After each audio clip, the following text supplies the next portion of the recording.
The numbers are one side of the story. Another side is the words and images of Chinese refugees. Ethan Gutman interviewed 50 Falun Gong refugees who had been through China's penal system. But he says what stood out most weren't the graphic descriptions of torture, but the occasional mention of a blood test. They mentioned a physical exam.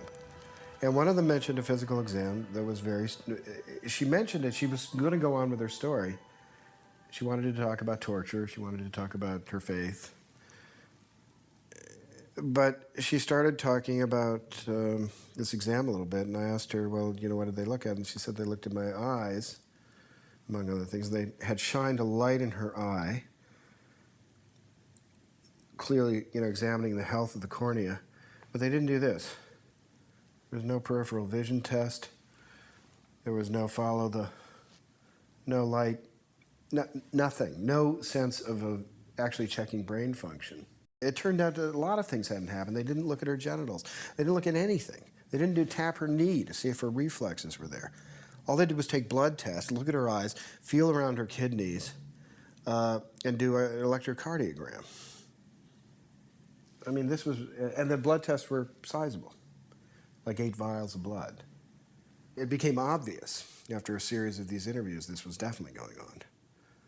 Now, occasionally I'd have to throw out an interview, just literally say this didn't happen, because I felt the person was a little too eager to please me, didn't remember that well, might be sort of trying to remember things.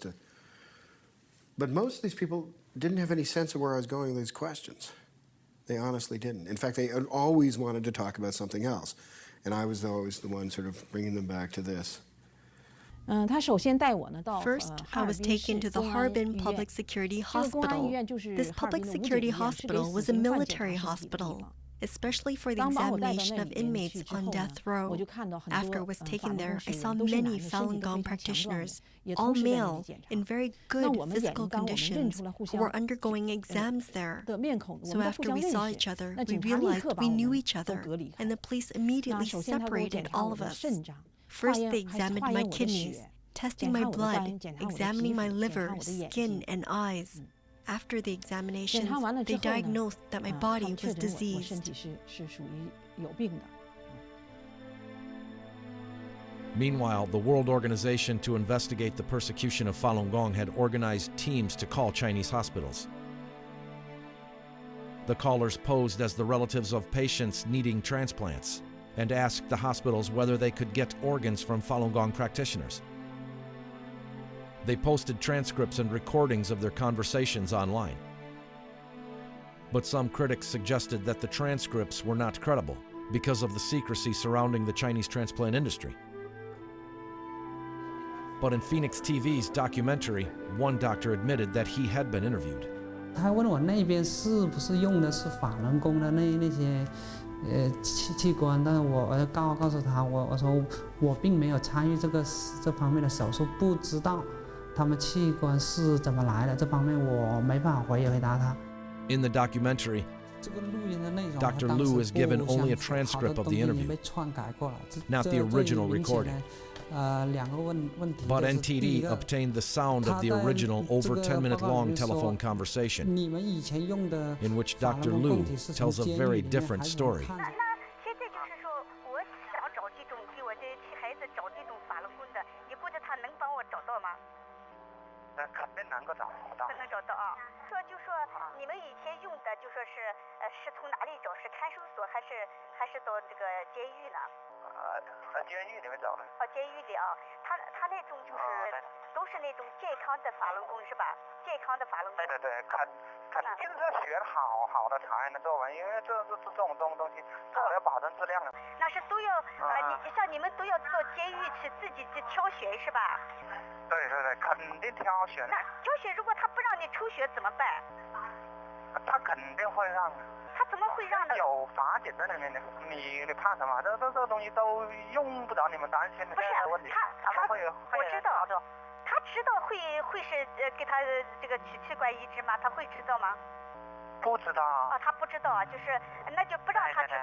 么说服？让他说你出血干什么？那你怎么讲呢？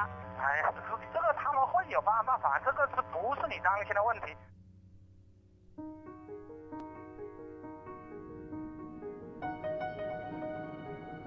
The investigation into allegations of organ harvesting is the final chapter in the story of Falun Gong. But the story is still being written. Around the world, Falun Gong practitioners continue to use the media, the arts, and the internet to put pressure on the Chinese government and expose the persecution around the world. Inside China, Falun Gong practitioners also continue to peacefully resist the persecution by distributing printed materials, VCDs, or handmade crafts to promote Falun Gong and expose what goes on in China's prison system. In 7 years, Falun Gong had gone from being virtually unknown to having anywhere from 70 to 100 million followers. Each now has a story of repression and terror. Right now, those stories are buried beneath a sea of propaganda, an internet blockade, and the threat of persecution. But, one by one, as those stories are uncovered and told, the first 10 years of the 21st century will forever be remembered as Falun Gong's decade of courage.